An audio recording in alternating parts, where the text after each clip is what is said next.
even though it could be rain clouds, the sea's rough, everything's really bad, eventually, if you just keep going, you could even go further than you could ever imagine. I definitely think you should just do what makes you happy, because life is so short, and we're only here, we only get one go of it. Mentally, I've pretty much been at rock bottoms more times than I can count, and more times than I'd like to care to say, but I just got to a point where I don't want to stay here, because, you know, there were times where I didn't want to be alive through what I've been through. I think every now and again we definitely forget to stop and smell the roses. Like, we do need to take a minute and be like, well, look how far I have come. How far can I go? 4 years I walked past the podium hoping one day maybe, just one day, I might get a fifth, or I might be able, you know, I might get a trophy, I might be able to stand on it. But I've stood on the top step twice now, and, you know, it's all part of the journey. Like, to be able to win a race, you've got to really learn how to lose. There's no failure, there's only lessons, there's only, well, I know for maybe next time, and let's go again.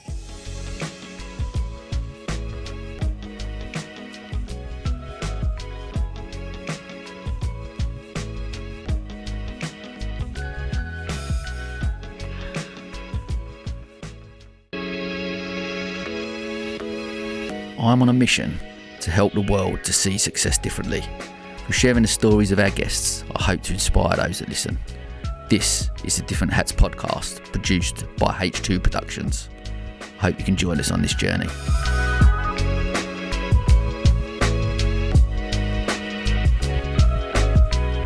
I do think that, like, you should live your own life very much to that degree, because if people are trying to put you in this box and tell you what you should be, that's not, you're not living. Who are you living for? You should live for yourself more than anybody else. And to be honest, the best life is a life well lived. A life authentically lived is yourself. And if people don't like that, then, well, stay in their lane. They can stay in their lane. That's not their life to sort of have a say in. It's definitely not. I definitely think you should, you know, whatever you feel, however you sort of, what side you sort of, if you go more feminine, more masculine, like, I definitely think you should just do what makes you happy, because life is so short, and we're only here, we only get one go of it. Like, if we live our life in fear because of people of what people might say, then you're not, you know, it's not going to be a happy life for you, and that's really sad and upsetting. I think that's so powerful, and it's a really, really valid point. And I spoke to a guy on here once, and we was talking about it. We'd done a mental health awareness sort of episode. We was talking about that, and he was talking about a book that he read, the 5 regrets of the main regrets of the dying, and actually the top regret of the dying. And this was from a palliative nurse who had done it. And the biggest regret of the dying was that I didn't live a life true to myself. Yeah. So if that is the biggest regret of or people on their deathbed, as well. And surely that should just, when you listen to that, all of us, like as you've just alluded to, just live a life authentically to who you are. We haven't got to be put in boxes, and we've got to, you know, just be ourselves all of the time. And whatever happens in our lives, whatever our achievements are, or whatever that looks like, ultimately, as long as I've lived an authentic life, I'm okay with that. So, like, through high school, the boys used to laugh at me. They used to call me Lewis Hamilton, like, oh, you race go-karts, you know, all this, that and the other. And as they've sort of grown up, they've sort of been, like, if I've run into them in my hometown, or if they message me, you know, they see that I'm racing cars now, they're like, oh, you're so cool, what you're doing is so cool. And it's like, hang on a minute. Back then, you were one of the ones basically trying to say not to do it. And it's very much like, well, he's sort of laughing now in the same sort of degree. But, you know, you can't, if somebody tells you can't do something, that is more than enough reason to go and do it. And if somebody's laughing at you, then give them a reason not to laugh. And if someone tells you can't do something, then definitely go and do it. Definitely go and do it. Wipe that smile off their face, because there's power in that. Where does that? I'm intrigued. Where does that mindset come from you? Like, where does that? Like, because obviously you've had that from a young age, going into a sport where, you know, potentially at that time young girls were seen as haven't always been this way. No, but that's what Very much. But yeah, like that. From a young age, have you had that sort of if you say I can't do it, I'm gonna go and do it? Well, anyway? yeah, definitely. I mean, I love it. Racing especially is like my first love, and I feel sorry for whoever I might marry one day, because there will always be second to the racing, because that will always be my first. You never forget your first love, do you? And sure. It's very much like that. But so obviously we'll probably get into it a bit later, some of the stuff that I've experienced, and mentally I've pretty much been at rock bottoms more times than I can count, and more times than I'd like to care to say.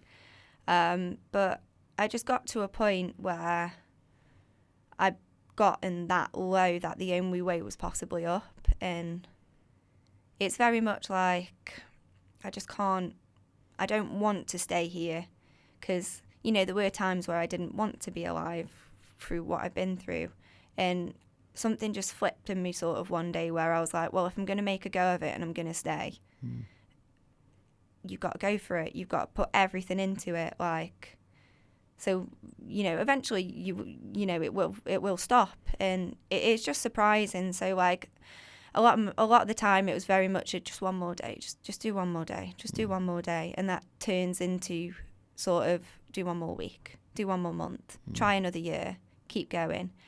And especially for me, like I've been lucky that even though things didn't progress as quickly as I wanted to in motorsport, because I wanted to be racing cars when I was 16, I've made it happen at 24. So you sort of, I've had help to make it happen at 24. I've been very lucky and very appreciative to the people who have got me here. But even though it could be rain, clouds, the sea's rough, everything's really bad, eventually, if you just keep going, you could even go further than you could ever imagine. Like, looking back at some of the stuff I've done, I've raced in Italy as part of a girls' team. I've been to America and driven a kart. I've raced at the track where I first saw my first ever race. And, I think every now and again we definitely forget to stop and smell the roses. Like, we do need to take a minute and be like, well, look how far I have come. How far can I go? Yeah. That is such great advice. I think something I'm really conscious of and I'm really aware of, and people I've spoke to on here, that we're in a society where achievement is the goal, and you go, I've got to get there, and actually it's, we don't, for me, what I've learned, and what certainly a journey I'm on at the moment, of trying to get to a point where you're present in the moment, all of the time. That's and it's a really difficult, because I'm ambitious. Your head's going 100 mile an hour. You're slating yourself because you're not where you want to be at this time frame, and it's like, well, if you just keep chipping away, eventually you're gonna get there. Like, you will. You will be able to get there eventually. And I think you're right. It's about that, like you said, actually acknowledging those achievements where you are right now. Like, if you was to say 2 years ago, look at where I was 2 years ago, and then look at where I am now, and you go, wow, completely crazy. I've Different had a person. Yeah, exactly. I think that's where, but it's although you still go, well, I'm on that journey, but I'm still not where I want to be. But I'm not. This person's this high, and this person's here, and it's like, well, yeah, but maybe they are working also hard to get where they want to be as well, and it is probably sort of comes from a place of jealousy in a way, and you want that, when you want something as bad as. When you want something really badly, and you're in an industry where it's very competitive, to see other people who you may have beaten in races get, contracts and signings, it can be extremely disheartening, because you think, like, I've been chipping away at this for so long, but also, like, I was quite lucky. I was able to win a very big race to me, and that was the switch flick moment where I was like, well, all those people who told me I would never win a race at PF International, and I did win a race. And this year I won my second race there. Wow. So all these people telling me that you can't do it. And I chipped away for 4 years at it. 4 years I walked past the podium hoping one day maybe, just one day, I might get a fifth. Or I might be able, I might get a trophy. I might be able to stand on it. But I've stood on the top step twice now. And love that. It is hard to believe in yourself when you have no palpable proof But as long as you do believe in yourself, and if you love it that much and your heart's in it and you want it, you will get it eventually. Even if it takes longer, even if, you know, maybe sometimes you don't, some of the races you don't win, even the ones that you really wanted to. You know, it's all a part of the journey. Like, to be able to win a race, you've got to really learn how to lose. And you've got to learn how to be gracious, because the person who has won that race has worked extremely hard. So you've got to be gracious. You've got to congratulate. Even if you've raced your heart out and you come second and you think, I should have had that, bloody hell, like I should have had that. You still go over, you still say well done, because it's an achievement. Like, that's amazing. I'm keen to tap into actually that when you look at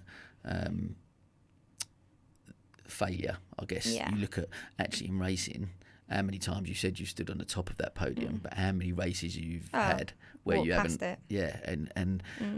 And you, how we deal with failure, I guess, and whether you do you look at those times when you did walk past the podium not winning as failures, or what's your thought process on that? At the time, probably failure, kicking myself, but now it's like, well, that was another lesson learned.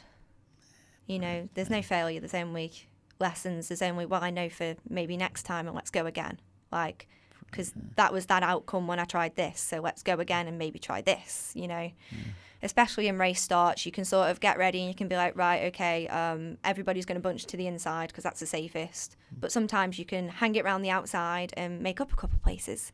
But the outside man is very much a dead man in places like, you know, normally, because you can just get hung out to dry by cars. But then again, you could plan all this before the race start. You put down on the grid, you go to that first corner and there's a crash.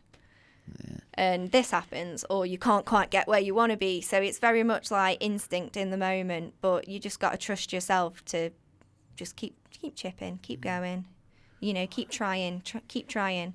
If you try get an overtake on somebody, you can't pull it off, try again the next lap. You know, where are you strong? Where are you quicker? Where are they quicker? So where do you need to work to stay, and where do you need to work to be able to get that move done? You know, it's very racing as well. The amount of data, onboards, telemetry, like, oh, well, you're a tenth of a second off the accelerator through this corner. A tenth of a second, and it's less than a blink. God, you know, it's so analytical, and you can, like, I can find myself getting really annoyed at, like, because I do a lot of simulator training as well.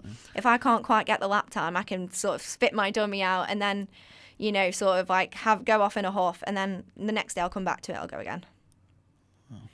You got to just keep trying. It's such a brilliant, again, resilience, and it's a word that for me, resilience has been used, especially since lockdown and stuff like that. People have come out of, like, a lot of businesses had to close, and we all went through a completely different, it was a really tough time for so many, but actually that word come out, and people, because we did all as business owners, but everyone in general, didn't we? We had to come out of it and show that resilience. Listening to you talk, and I love an analogy, so you using the journey analogy, that actually every race is just a learning curve. But where were you on, like, visualization? Every time you walk past that podium, did you visualize, I'm going to stand on that top of that podium one day? Well, funnily enough, I had a bucket list, and it was like, go skydiving, go scuba diving off, like, you know, Africa with the bull sharks. Like, I'm very much a thrill seeker. I do like to, it makes me feel like I'm alive by doing something that I'm actually really scared of heights. So doing a skydive for me would be, but I know for a second it's the initial. Have you done one? No, not yet. I'm still putting it off, but I will do one. It's amazing. I'm not saying that, but I will do one. But the second I know I step off and I'm flying through the air, I'll probably love it. Like, I'm a bit worried because I might actually like it more, but it's the initial, when you're on the platform just before you sort of take and this sort of applies to life, you do sort of come to an edge every now and again in life where you've got to take a big step off, and hopefully you don't fall and crash. Hopefully you sort of you fly. Hopefully you can fly. And sometimes you will fall and crash.